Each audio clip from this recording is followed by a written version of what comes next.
Hola smart people, kita bertemu lagi dalam acara Lessons and Learn. Semoga smart people sehat, sukses, bahagia selalu ya. Hari ini saya akan membahas mengenai menyusun rencana karir SDM. Yuk kita simak pembahasannya, semoga berguna. Hola smart people, kita berjumpa kembali dalam acara Lessons and Learn, sehat, sukses, dan bahagia selalu. Hari ini kita akan membahas materi mengenai menyusun rencana karir SDM. Mari kita simak bersama-sama, semoga bermanfaat. Pertama, mari kita bahas ruang lingkup kerjanya. Penyusunan rencana karir SDM bertujuan agar setiap karyawan memiliki jalur perkembangan yang jelas sesuai dengan kompetensi, kinerja, dan kebutuhan organisasi. Sehingga ruang lingkup pekerjaan dalam unit ini mencakup yang pertama, identifikasi jalur karir atau career pathing. 1. Menentukan jenjang karir dalam struktur organisasi. 2. Bisa berupa vertical career path atau promosi jabatan dan horizontal career path atau rotasi fungsional atau pengembangan lintas fungsi. Yang kedua, pemetaan kompetensi. 1. Menentukan kompetensi yang dibutuhkan untuk setiap jenjang jabatan. 2. Membandingkan kompetensi karyawan saat ini dengan kompetensi yang dibutuhkan atau gap analisis.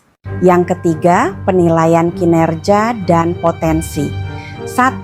Menggunakan tools seperti 9-box grid untuk menilai siapa yang siap naik jabatan atau perlu dikembangkan.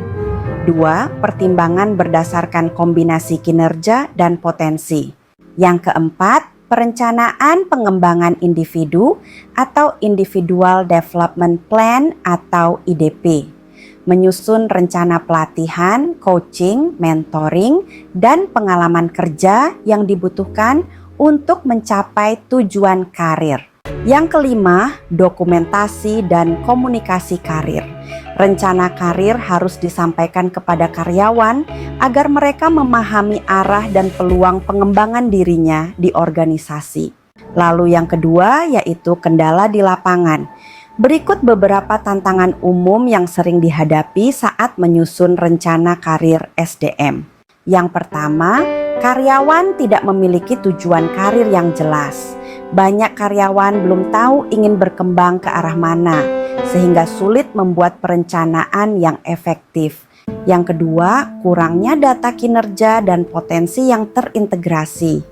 Evaluasi kinerja kadang tidak konsisten dan potensi jarang diukur secara sistematis. Yang ketiga, minimnya dukungan dari manajemen. Beberapa manajer belum melihat pentingnya rencana karir dan enggan melepas SDM terbaiknya untuk rotasi atau promosi.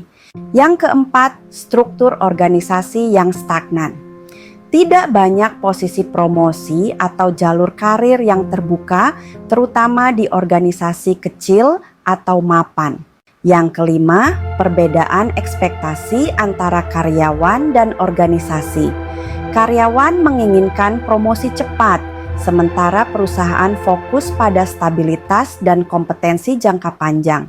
Selanjutnya yang ketiga, rekomendasi untuk HRD.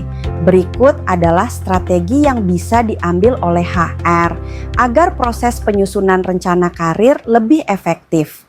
Yang pertama, kembangkan framework jalur karir yang jelas.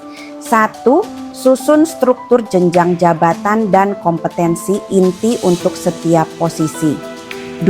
Sertakan jalur karir alternatif atau lateral moves atau spesialisasi. Yang kedua, bangun sistem talent management terintegrasi. Gunakan software HRIS atau talent mapping tools untuk menyimpan dan menganalisis data potensi dan kinerja.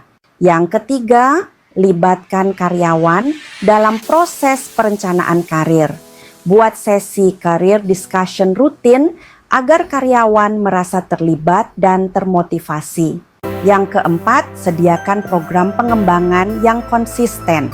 pelatihan, coaching, cross-training, mentoring, dan job enlargement, semuanya merupakan bagian penting dari pengembangan karir.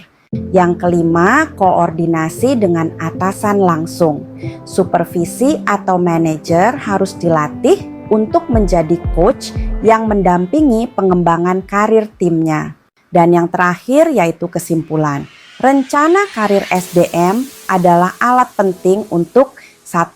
Meningkatkan retensi karyawan, 2. Membangun kesiapan pemimpin masa depan, dan 3. Menyesuaikan pengembangan individu dengan kebutuhan organisasi. Dan agar berhasil, rencana karir harus disusun secara strategis, berbasis data, serta dijalankan secara kolaboratif antara HR, manajer, dan karyawan.